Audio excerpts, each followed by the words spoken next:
Welcome back. Thursday is a time we typically set aside a little chunk of time to talk to members of our medical community. Today, Dr. Adam Brown, a neurosurgeon with New Hanover Regional Medical Center, here to kind of talk to things, all things back related. It's something that is near and dear to my heart. I've got the old ailing back. Right. What are some of the most common things that people, when they get you on the phone, want to talk about with their back? Well, usually it's pain. And most of the time, the problem as we get older is that our spines start to degenerate. And when you're in your 30s, 40s, that usually manifests as a ruptured disc with pain. As you get a little bit older, that transitions into being bone spurs and something called stenosis as your spine starts to narrow around the nerves. And it really allows you not to do the things you want to do, not to walk long distances, not to play golf or tennis. And those are the things that most commonly come. I know years ago, I can trace my, nobody cares about my back pain. I can trace it back though. I know the root cause. And I know at the time, all I ever heard was surgery is the last thing you want to do. 20 years later, is that still the case? I mean, surgery is the last option that you want?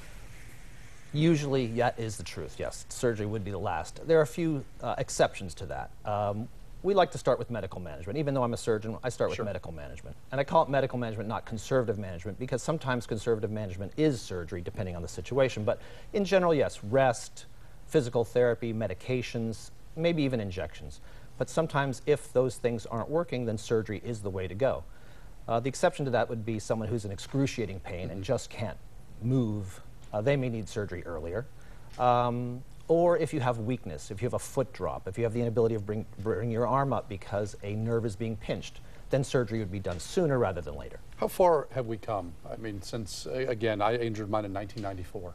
How far have we come surgically since that time? Tremendous advances, and that's one of the great things about being a neurosurgeon in the neurosciences. We pour a lot of money and time into research. When I started my training 20 years ago, we used to do a lumbar disc removal through an incision that was probably 4 or 6 inches. Now it's done through an incision that's less than an inch. We do fusions now with new devices through incisions that are 2 inches in length, where it used to be 8 or 10 inches. So a lot less tissue disruption, a lot shorter recovery for the patients. I know, you know, when again, my background being sports in broadcasting, I immediately when I think back injury, I can see Larry Bird laying on the sideline during a Celtics game, just doing everything he could to stretch it out. When you see injuries in athletes, you mentioned as we get older, the back kind of gets its wear and tear. Are we seeing more and more things with younger kids now with how these high impact sports and these action sports are kind of becoming more prevalent? I think sometimes we do, but on the other hand, the kids are in much better shape than they used to be. A lot of good weight training, aerobic training beforehand, so so I would say it's probably about the same as it was. More head injuries, of course, than that we know of, concussions and things.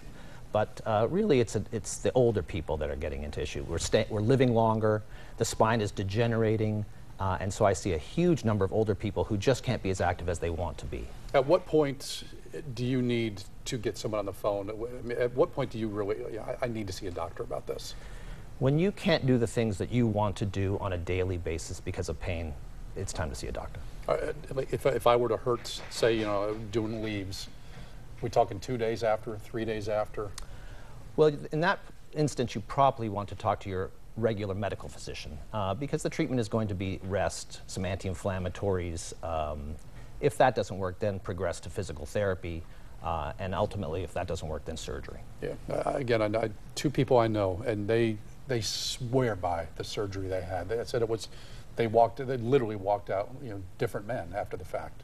It can be extremely effective, and we have been very fortunate at New Hanover with the physician's commitment and the hospital commitment to have some really new innovations and latest technology. In fact, we have a new device. It's the only one in the state. It's a spine robot called the Mazor.